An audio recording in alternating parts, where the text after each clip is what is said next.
Olá! Começa agora mais uma edição do Espelho Urbano. Vamos lá, Ana? Vamos sim, Juliana. E você, fique com a gente. Você sabe o que é síndrome do ninho vazio? No programa de hoje você confere uma reportagem com mães que sofreram mais do que o normal quando os filhos saíram de casa. Foi como se eu estivesse enterrando ele. Foi essa a sensação que eu tive. Veja também que mesmo com o crescente número de pessoas com dificuldades para enxergar, o mercado oferece diversos tipos de modelos de óculos e lentes mais sofisticadas. Vamos mostrar ainda que Souza e Joaquim Egídio, depois de enfrentarem problemas com a febre amarela, voltam a receber muitos visitantes. Confira tudo isso e muito mais agora no Espelho Urbano.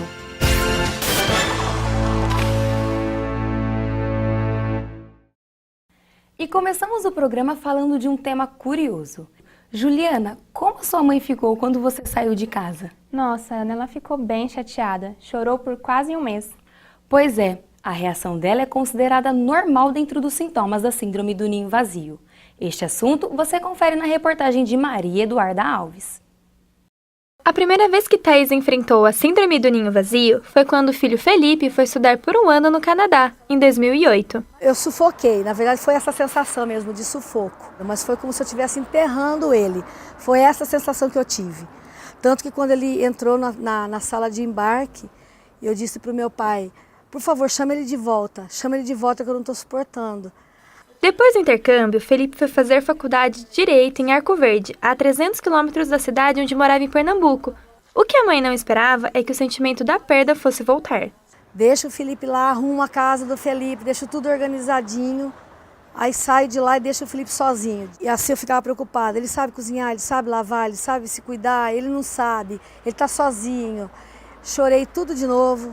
De acordo com o psicoterapeuta, o grande problema dos pais é aceitar que não vão mais ter os filhos na rotina. O papel deles de pai não vai ser mais o mesmo, que eles vão apoiar os filhos de uma outra forma.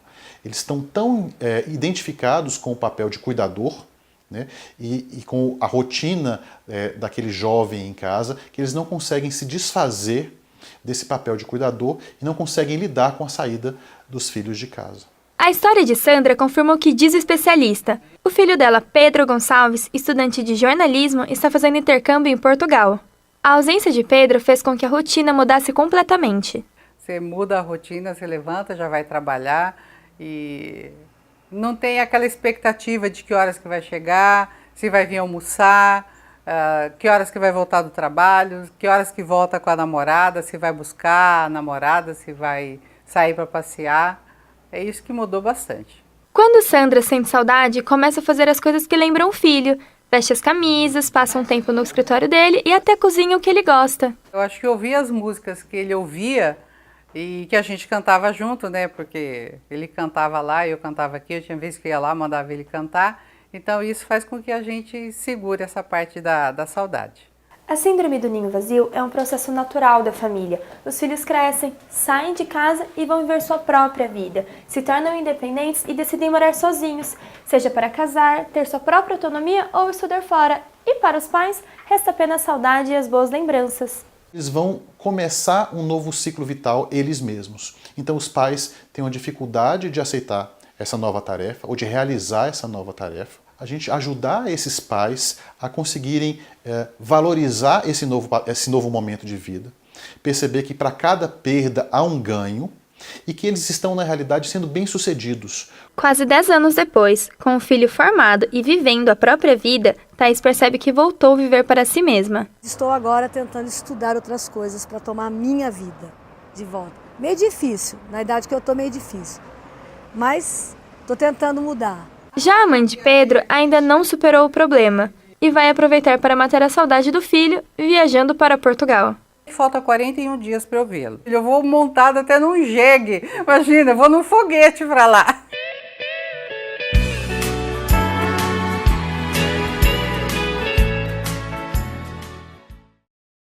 Os jovens também são muito adeptos às compras online. Segundo uma pesquisa do Ibope, 1/4 da população brasileira movimenta o comércio eletrônico, mais conhecido como e-commerce. Confira com Daniele Prado. A internet virou um point de compras. Desde roupas, sapatos, eletrodomésticos, tudo é possível na rede mundial de computadores. Por procurar algumas coisas específicas, eu preferi a internet. Livro, essas coisas, na internet para mim é mais fácil, até por ter mais variedade. A previsão de crescimento do e-commerce para este ano é de 12%, o que representa um faturamento de quase 50 bilhões de reais, distribuídos em mais de 70 mil lojas virtuais. Um movimento que só tende a crescer, como explica a professora da PUC Campinas. É muito interessante, existe um movimento, principalmente no que se considera desde 2015, em que as vendas no varejo tradicional diminuíram, mas as vendas feitas por essas plataformas cresceram. Em um rápido comparativo, procuramos o mesmo celular em uma loja física e outra online da mesma empresa. A diferença de preço chega a quase R$500. Isso porque no e-commerce a negociação é feita de forma direta entre o comprador e o vendedor. Além disso, é uma plataforma que atende às necessidades desse novo perfil de consumidor. O que a gente chama de nova economia, que é a economia gerada a partir da força da internet, transformou todo o processo de produção e distribuição dos produtos. Quando você não tem uma loja física e você não tem que contratar aquele funcionário que vai vender, o seu custo baixa. E isso pode ser repassado para o consumidor, através de promoções ou até de um preço fixo. Hoje, 82% dos jovens faz uso da internet pelo celular. E a rede é o segundo lugar preferido por eles para as compras, ficando atrás apenas dos supermercados. Pela internet, porque é mais fácil hoje em dia, né? Não tem que pegar fila, aí só pagar no banco, é rapidinho. Eu acho muito bom o serviço e nunca deu nada errado, na verdade. Eu compro roupas, já comprei ingressos também. Alimentos a gente usa o iFood várias vezes, que é sempre muito cômodo, sabe? Você não precisa sair da sua casa e acho interessante isso. Acompanhando as mudanças, os aplicativos para celulares e tablets são outra aposta para aumentarem as vendas, que só no último ano cresceram 70%. É uma tendência mundial de enfatizar as plataformas de venda online. E isso significa não só feito pela internet em si, mas cada vez mais pelos dispositivos móveis. Então, não só os tablets, como também os celulares. Então, é uma forma que as empresas encontraram para atingir novos públicos e divulgar os seus produtos. Mas para não ter dor de cabeça na hora de realizar suas compras online, é bom ficar atento na reputação da loja e desconfiar de promoções exageradas. Guarde os comprovantes e exija a nota fiscal. E logo depois do intervalo, uma reportagem sobre animais exóticos criados em casa. Não saia daí!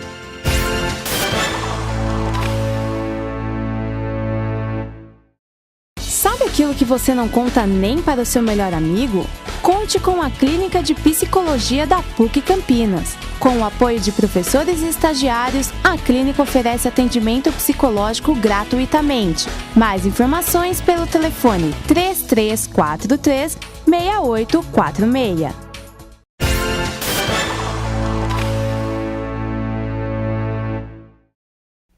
Ana, você precisa usar óculos? Não, Juliana, mas desde criança eu sempre tive vontade de usar. Diferentemente da Ana, hoje em dia, problemas de visão estão cada vez mais presentes entre os jovens. E a tecnologia é um dos vilões para esse aumento. Veja a reportagem de Vanessa Plácido. 50% da população brasileira tem vício de refração, ou seja, apresentam miopia, hipermetropia ou astigmatismo. Esses dados são do Conselho Brasileiro de Oftalmologia. A estudante Beatriz Borges descobriu que tinha miopia no ensino médio e não se acostumou muito bem com a ideia de usar óculos. Não me sentia muito bem usando óculos e aparelho. Dados de um trabalho realizado pela Universidade King's College, em Londres, mostram que a miopia é mais comum entre pessoas de 25 a 29 anos e afetam 2 vezes mais os universitários. Para o oftalmologista, esse dado vale para qualquer local e acontece principalmente pelo uso excessivo da tecnologia. Ele explica por quais motivos a miopia atinge mais os jovens. Primeiro, fator genético, então isso sempre teve e sempre vai ter. Então, se os pais são mais míopes, isso pode passar para os filhos, mesmo sem os fatores de risco. Hoje em dia a nossa vida é muito com informação próxima, então tem essa geração do celular nova, antigamente não se tinha celular, hoje se tem a informação a toda hora e a gente acaba forçando a visão para perto, tablet, celular, livros entre si, e a gente acaba muito mais tempo da nossa vida estudando do que antigamente. O segundo fator é a exposição solar. Mesmo não gostando, Beatriz começou a usar óculos aos 16 anos. No início não se adaptou e preferiu usar as lentes de contato, mas logo percebeu que o uso excessivo não seria o ideal. coceira demais no olho, ficava irritado, ficava avermelhado. Então eu falei, não é o ideal ficar usando todos os dias, o dia inteiro, sem ter um intervalo com o meu óculos. Segundo o médico, realmente o uso de lente por muito tempo pode provocar problemas de visão. A córnea, que é esse primeiro tecido do olho, ele respira pelo ar. Então, se a lente de contato é um objeto estranho que está aqui na frente, o oxigênio precisa passar pela lente para chegar na córnea. Então, a isquemia pelo uso excessivo pode levar a doenças, né, do epitélio da primeira camada da córnea e deixar o olho vermelho, irritado, a sensação de corpo estranha. Apesar das recomendações médicas, Giovana utiliza as lentes de contato diariamente, desde quando acorda até quando vai dormir. Mas depois que seu tio teve um problema na visão, começou a mudar este mau hábito. Meu tio, ele usou lente desse mesmo jeito por anos, e aí as duas retinas dele descolaram. Então foi mais no choque, do tipo, você não pode fazer isso. Mas nem todos os jovens são como Giovana. Muitos se dividem entre a escolha por óculos ou lentes de contato. Tem pacientes que gostam do óculos e usam isso como um sapato diferente, um brinco, né? Uma pulseira, então tem várias cores de óculos. Eu vou fazer 3 óculos, um de cada cor para combinar com a roupa. Este é o caso desta estudante maquiadora apaixonada por óculos. Desde criança, ela já queria usar, mas só aos 15 anos realmente precisou. Eu gosto bastante, assim, de moda e tal, e, eu não consigo usar só um óculos, eu tenho que ter um óculos para combinar com cada look. Ainda bem que hoje os jovens contam com várias opções de óculos e lentes de contato mais sofisticadas. É que pesquisas indicam que aproximadamente metade dos brasileiros em 2050 tenham algum grau de miopia.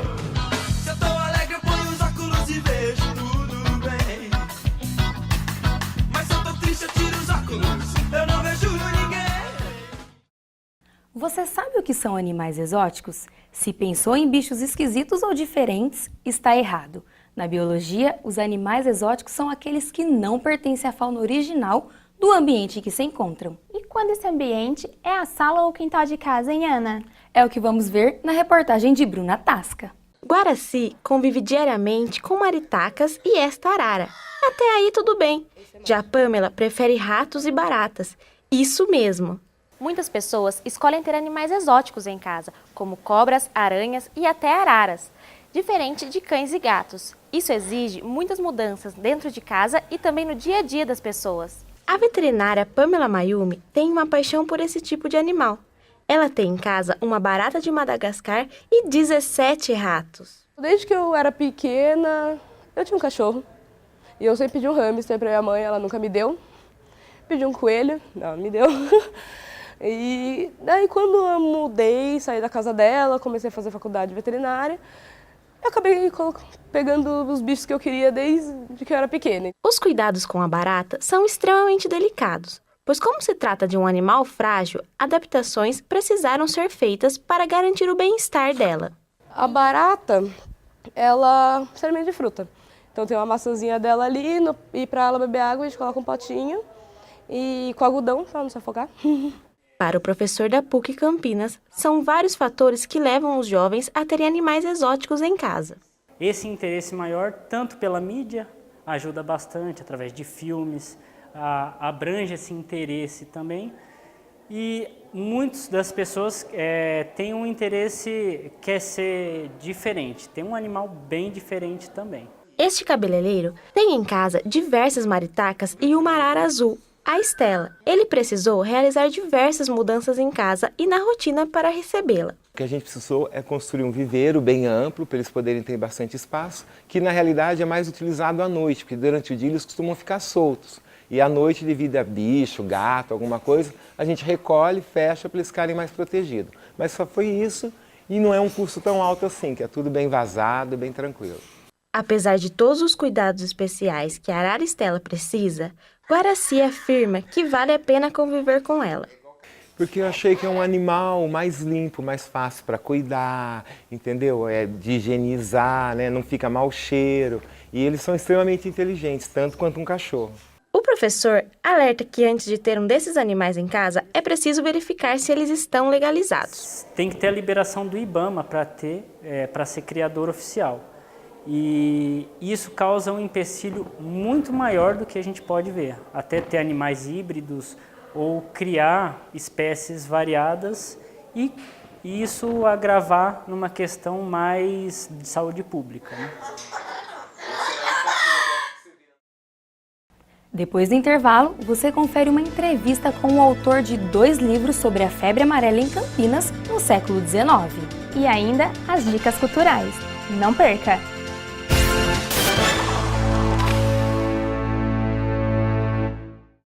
Um sorriso vale mais que 1000 palavras.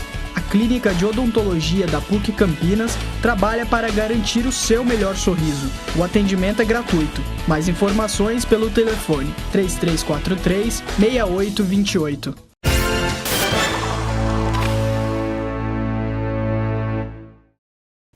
Com o alerta da febre amarela, o Polo Gastronômico de Sousas e Joaquim Egídio teve uma queda no movimento. Mas agora, os distritos já voltaram a receber visitantes. Confira na reportagem de Rafael Dalanese.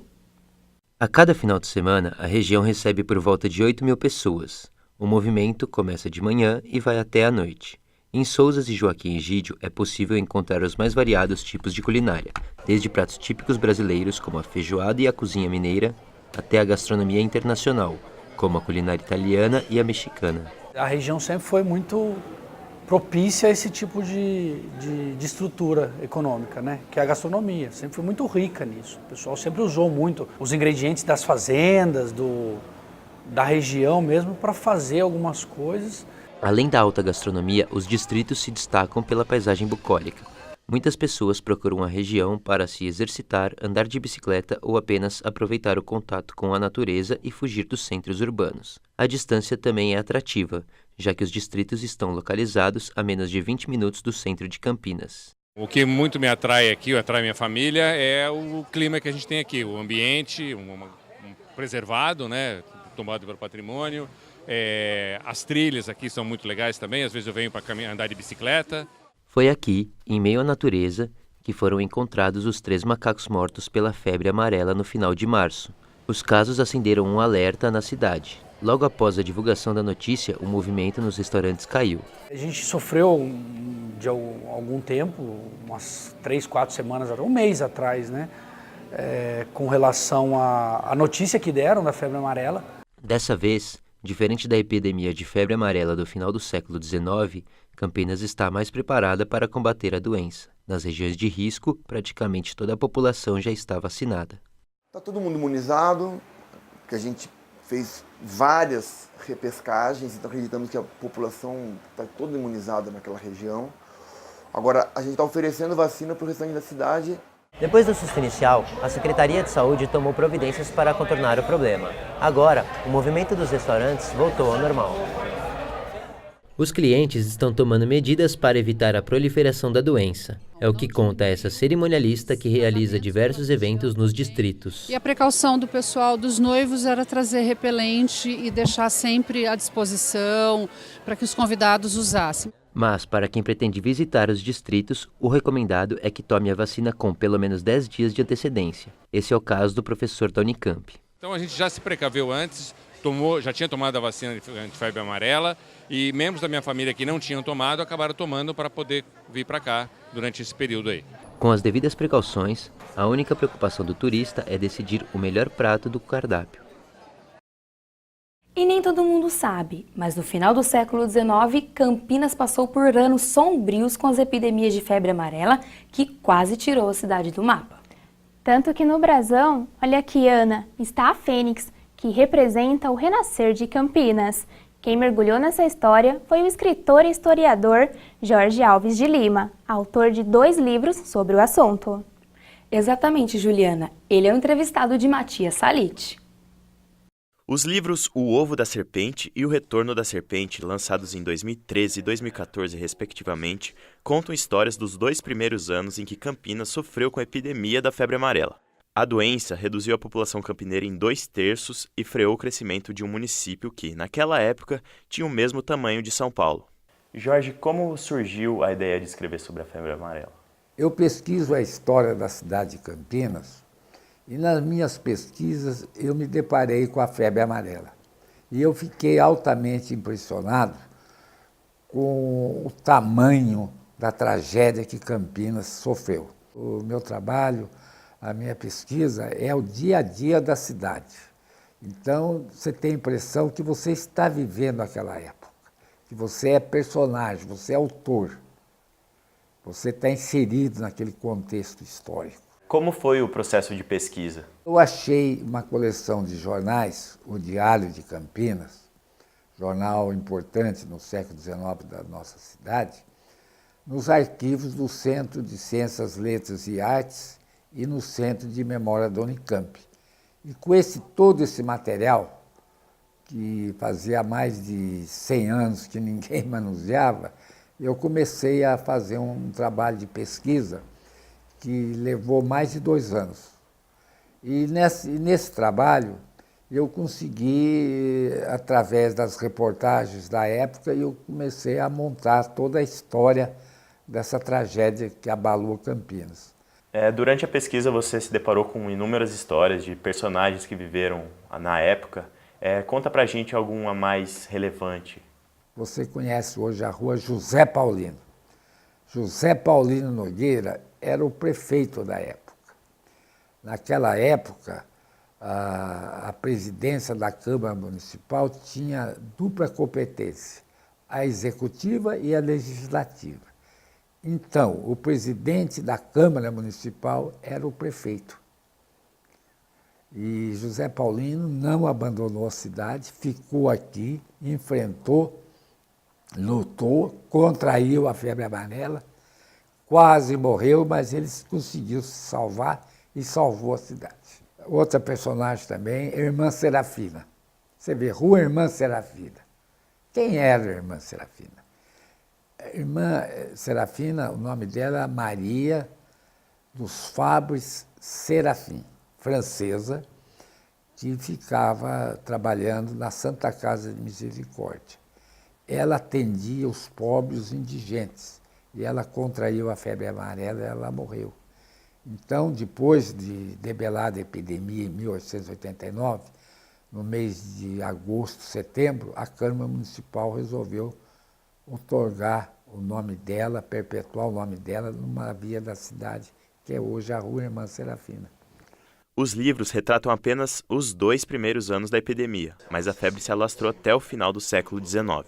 Eu vou retornar 1891, 92, 93, até 1897, 98, ano por ano, dia por dia.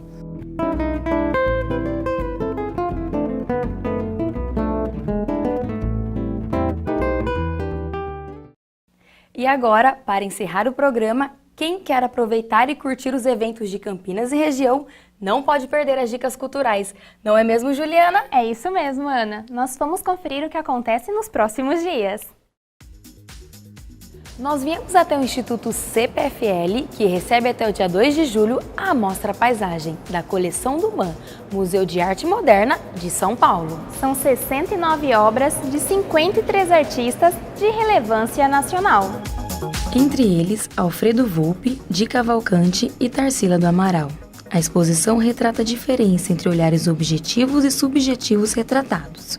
Na seleção, a pintura mais antiga é Paisagem, de Quirino da Silva, que testemunha a prática da pintura ao ar livre. A entrada é gratuita, os horários e o agendamento de visitas monitoradas você confere no site do Instituto CPFL. E outra exposição que vale a pena conferir está no SESI Santos Dumont. Anote aí! Cartazes Icônicos é o nome da mostra do design gráfico Elifas Andreato, que traz como destaque a obra Infelizmente, homenagem à cantora Elis Regina logo após sua morte. O trabalho de Elifas também pode ser visto em inúmeras capas de disco e cartazes teatrais, além de ilustrações com registro dos momentos históricos como a resistência ao regime militar. A entrada é gratuita e você pode conferir de segunda a sexta, das 8 da manhã às 5 horas da tarde, até o dia 26 de junho. E no dia 30 de maio, o filósofo Mário Sérgio Cortella e o comunicador Marcelo Taz conversam sobre o livro Basta de Cidadania Obscena. O debate com os autores mostra o avesso da cidadania que passa ao lado da ética e avalia o papel de cada um na recusa do obsceno, além de discutirem o politicamente correto e o incorreto. O debate acontece no Teatro Castro Mendes. A entrada é gratuita e acontece por ordem de chegada, a partir das 6 horas da tarde.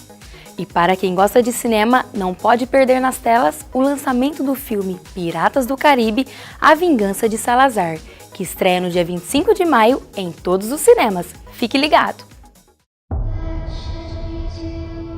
Com uma renovação criativa e uma nova identidade visual, o filme estrelado por Johnny Depp mostra o capitão Jack Sparrow tentando escapar da ilha de um antigo inimigo, Capitão Salazar. Assim, para aplacar os piratas fantasmas assassinos, Jack sairá em busca do Tridente de Poseidon, um artefato que poderá lhe dar o poder de controlar o mar. You will pay for what you did to me.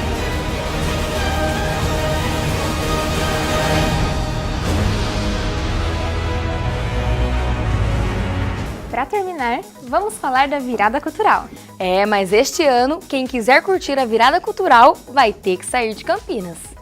Dias 27 e 28 de maio, Piracicaba recebe no palco Engenho Central o rapper Rashid, a cantora Mariana Aidar e a dupla sertaneja César e Paulinho. A entrada é gratuita e terá a abertura da Orquestra Sinfônica de Piracicaba às 6 da tarde no sábado, dia 27. O encerramento será às 6h30 da tarde no domingo, dia 28, com a dupla César e Paulinho. E a mulher namoradeira eu passo o couro e mando embora. E nos dias 13 e 4 de junho, é a vez da cidade de Sorocaba receber o festival. Os shows no palco do Parque das Águas serão das cantoras Alice Caymmi e Ângela Maria, o rapper Emicida e o grupo Demônios da Garoa.